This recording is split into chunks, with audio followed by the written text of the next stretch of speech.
이슈가 아니에요. 모세가 이미 들고 있었습니다.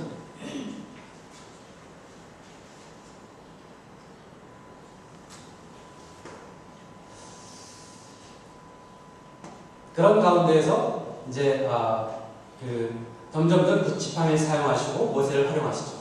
여기서 이제 우리가 여호수아에 대한 얘기를 다시 한번 점검하고 들어가야 되는데, 여호수아는 이제 모세에 비해서는 정말 거의 청년에 가깝습니다. 나이를 비하면 정확하게 나이가 얼마인지 안 나와요.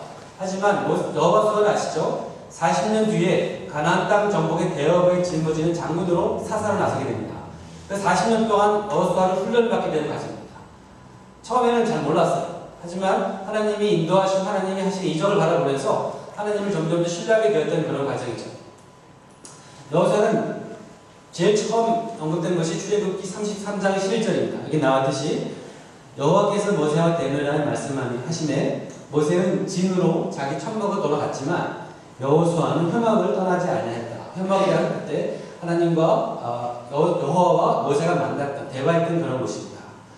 그러니까 여호수아가 얼마나 하나님의 말씀을 사모했고 악모했는지 알 수 있어요. 이거 하나만으로도. 그 자체를 봐서 여호수아가 굉장히 하나님을 향한 믿음이 이제 막 자라기 시작했다는 알 수 있습니다. 그런데 여기서 저희가 조금 이제 주의할 것이 하나 있어요. 우리가 믿음이라 하면 마치 믿음이 딱 생겼다 그러면 오늘 내가 이 떡덩이, 돌덩어리가 돌덩어리 변할 수 있고, 또 어떤 믿음이 갑자기 거장이 되어서 모든 걸 할 수 있는 그렇게 바라볼 수 있습니다. 근데 믿음이란 무엇일까요? 정의한다면 성경에 이렇게 나와 있습니다. 히브리서 보면 같이 한번 읽어볼까요? 믿음은 바라는 것들의 실상이요 오직 못하는 것들의 증거니 선진들이 이로써 증거를 얻었습니다. 믿음으로 모든 세계가 하나님의 말씀으로 지어진 줄 우리가 아나니 보이는 것은 나타난 것으로 말미암아 된 것이 아니니라. 히브리서 11장 1절부터 3절까지. 믿음의 결과입니다. 바라는 것은 실상이요 보지 못하는 것들의 증거. 이 정도까지 가려면 사실은 굉장히 어려운, 굉장히 정말 믿음의 손배라 할 수 있어요. 아마 이런 완전한 믿음을 가지려면 아마 예수님 뒤에는 가져볼 데는 없는 것 같아요. 천국이 이미 간다 제외하고. 우리는 이런 믿음을 바라보면서 저 믿음을 향해서 한 걸음 한 걸음 선한 싸움을 싸워가는 그런 사람입니다. 우리는 그런 순례자예요. 믿음은 어느 하루아침에 생겨서 난 믿음 있는 사람이야, 난 믿음은 대단해 라고 말할 수 아무도 없다는 거지. 아무도 완전치 않고 항상 그 믿음은 흔들리면서, 하지만 싸워가면서 점점점 자라나고, 그 자라는 가운데에서 하나님이 큰 일을 하게 되는 것이죠. 광야 40년이 여호수아를 그렇게 훈련시키는 그런 기간이었습니다.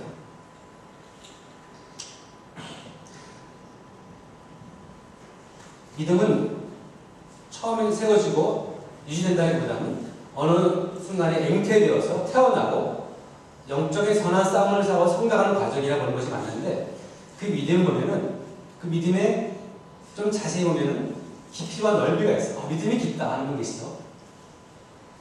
근데 그것이 깊이와 넓이가 합쳐져서, 깊이와 넓이가 합쳐서 크기가 됩니다.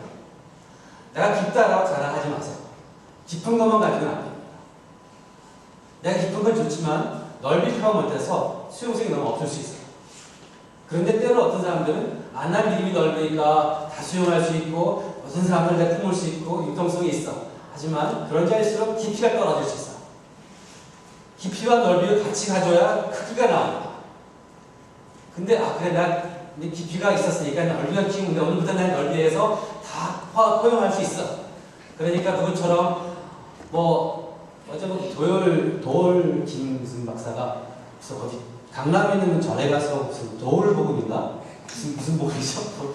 뭘 거기서 출간했더라고요. 기가 막힌 일입니다. 넓이죠? 넓이를 강조하다 깊이가 빵입니다. 믿음의 크기가 중요해요. 넓이와 깊이를 자랑하지 마십시다. 근데 이 믿음의 크기도 마찬가지로 내가 어느 정도 자랐다고 이것이 안심할 단계가 전혀 아니죠. 예수님께서는 때로는 나중된 자가 먼저 될 자도 많으니라라고 마태복음 19장 30절에서 말씀하셨어요. 이와 같이 믿음은 자라나는 과정 속에 있지만 때에 따라서 자라기도 하고 퇴색되기도 하고 줄어들기도 합니다. 그런데 하나님께서는 이 믿음의 사람 되기를 원하세요. 하나님 일을 맡기시기 전에, 특히 가나안 땅 정복이라는 어마어마한 일을 맡기시려면은 정말 믿음의 사람이 되어야 해요. 특별히 리더할 때는 그걸 요구하세요. 그래서 구훈련을 시키십니다. 다윗이라든가 다니엘이라든가 성경상의 모든 일을 바라보시면 엄청난 훈련의 과정을 다 겪었습니다. 그 말 뜻은 훈련의 초기에는 그렇지 않다는 뜻이죠. 아직 그렇지 않은 단계입니다. 여호수아 역시 지금 단계에서는 그렇지 않을 단계라고 했죠.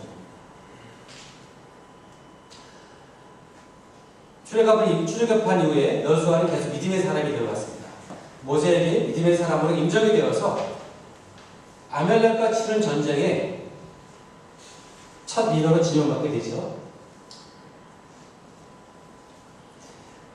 이것을 시작으로 가나안 땅 정복이 시작됩니다.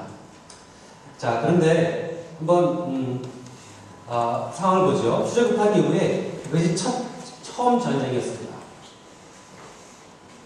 그리고 전에 기억이 나와 있지 않아서 모릅니다만 여호수아 역시 이스라엘 백성을 이끌고 하나님의 백성으로서 하나님의 군사로서 적군을 향해서 전투를 처음 해보는 그런 상황이죠. 자, 상황을 좀 더 자세히 이해한다면 지금 이스라엘 백성은 이사 중이었습니다. 이사 해본 줄 아시죠? 이사도 굉장히 오랜 기간, 장기간 이사해야 되는 이사예요. 혼자도 안 해요. 모든 가족을 이끌고 가축도 이끌고 가는 이사입니다. 굉장히 피곤하고 오늘 어디까지 가야지, 어디 가서 물을 먹지, 천막을 쳐야지, 이런 복잡한 상황들이 다 엮여 있어요. 사람들마다 불평하고 그 중에서 이사 가다가 애를 낳는 사람도 있고 이사 가다가 다치는 사람도 있고 병원에 갈 사람도 있고 지금 여러 일이 많이 있습니다. 그런 이사 스트레스가 많아. 그런 지친 가운데에서 누가 공격을 해오는데 그것도 애굽의 군사도 아니야. 보니까 같은 이사, 아브라함의 아들, 후손들이 자기 민족이 공격을 해오는 겁니다. 원하고 계획했던 싸움이 아니에요. 전혀 이 싸움은 원하던 싸움이 아닙니다. 그냥 지나가려고 했던 거야. 근데 예상치 못한 공격이 벌어지고 있습니다. 마치 얘기 들으니까 최근에 천안함 사건 비슷하지 않으세요? 쎄도 놀랐어요. 이게 어떻게 이런 일이 비슷하게 벌어질까? 천안함 사건 보면서 굉장히 마음이 번거롭고 힘들더라고요. 근데 힘들어하지 않기로 했어요. 왜냐하면 하나님께서 저희 나라를 지금 사용하시는 목적이 분명히 있다고 생각합니다. 지금 한국이라는 국가를 사용하면서 하나님이 활용하시는 그 일이 예전에 이스라엘 민족을 사용하셔서 하나님 나라를 세우셨던 거랑 같은 거라고 보는 시각들이 많이 있어요. 아마 21세기 최근에 와서 최근 10년 동안 전 세계에 가장 많은 선교사를 파송을 했고 가장 많은 일을 하고 있다고 봐도 과언이 아닐 것입니다.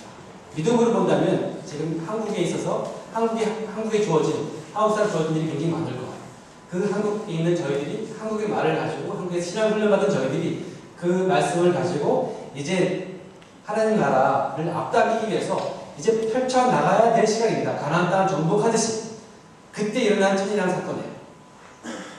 당연히 북한도 저희 전도 대상이죠. 사랑으로 품어야 됩니다. 근데 알 수 없게 이런 사건이 벌어졌어요.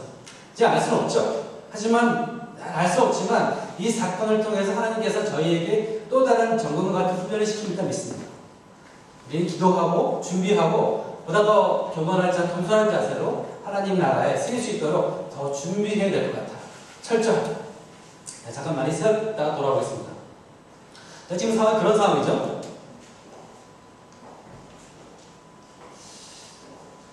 적군은 어떤 적군인가? 조금 아까 봤습니다. 아말렉에서 후손으로서 그 광야에 살았어요. 광야에 사는 민족이고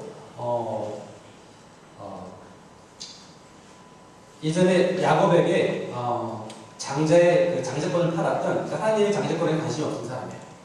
그 후손이었고 광야에 살면서 기독교를 바탕으로 주로 약탈과 그런 거에 굉장히 익숙했던 민족이었어요. 그런 후손이었습니다. 기습전의 귀신들이었고요. 빠르고 잔인했습니다. 집요했어요. 비열했고 그런 기억들이 남아있어요. 아멜렉은 이런 민족들이 공격을 해오는 거예요. 같은 민족으로서 더 가슴이 아프죠. 이걸 어떻게 해야 되나